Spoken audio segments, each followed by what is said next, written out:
أعوذ بالله من الشيطان الرجيم بسم الله الرحمن الرحيم وصلى الله وسلم على سيدنا ومولانا محمد بن عبد الله وعلى آله وصحبه الطيبين الطاهرين. Salam alaikum à tout le monde. Alors aujourd'hui je vais vous montrer Inch'Allah cette recette qui a pour but de vous aider Inch'Allah à se protéger contre les mauvaises œils et les mauvaises langues encore.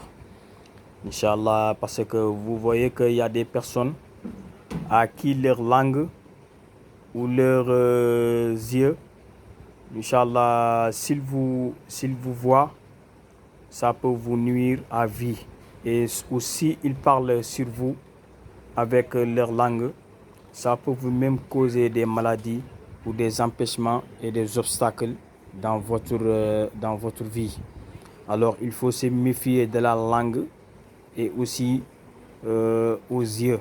C'est-à-dire il faut bien se protéger contre les gens à travers leurs yeux, à travers leur langue aussi.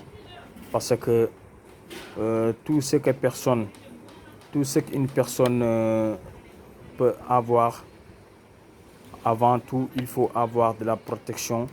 C'est-à-dire il faut se méfier aux langues des gens et aux yeux des gens pour avoir ce que tu veux et aussi pour aller de loin. Sinon, tu risques d'avoir des obstacles et aussi d'être barré, Inch'Allah. Alors, cette recette-là que je vous amène là, c'est une recette très extraordinaire qui vous protégera contre les mauvaises œils et les mauvaises langues, Inch'Allah.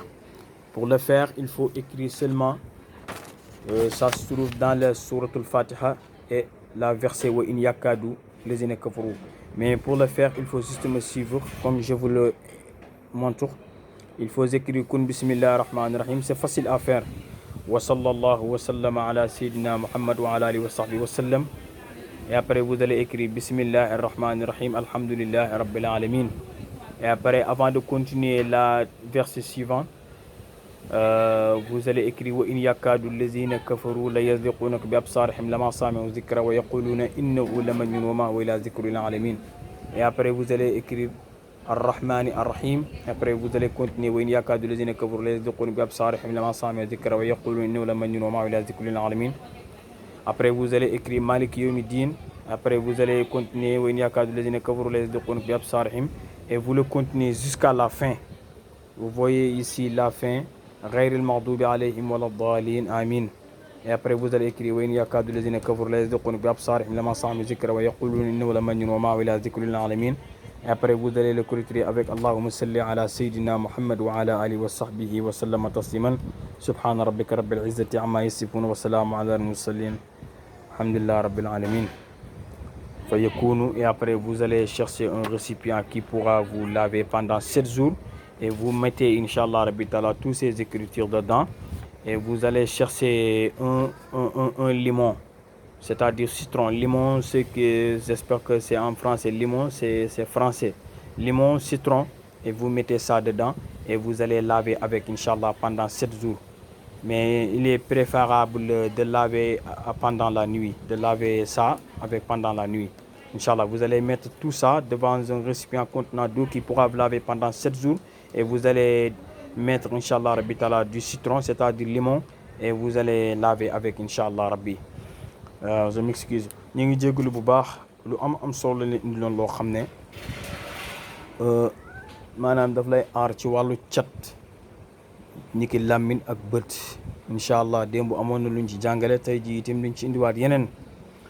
Inch'Allah mu nekk ci suratul Fatiha boo xam ne dañuy jël li nga xamante ne nii moom mooy wa in yakadu alladina kafaru la yazliqunaka bi absarihim rabb ko ci biir maanaam ayaat yi. Inch'Allah muy ayaat Fatiha yi nga xam ne juróom-ñaar la.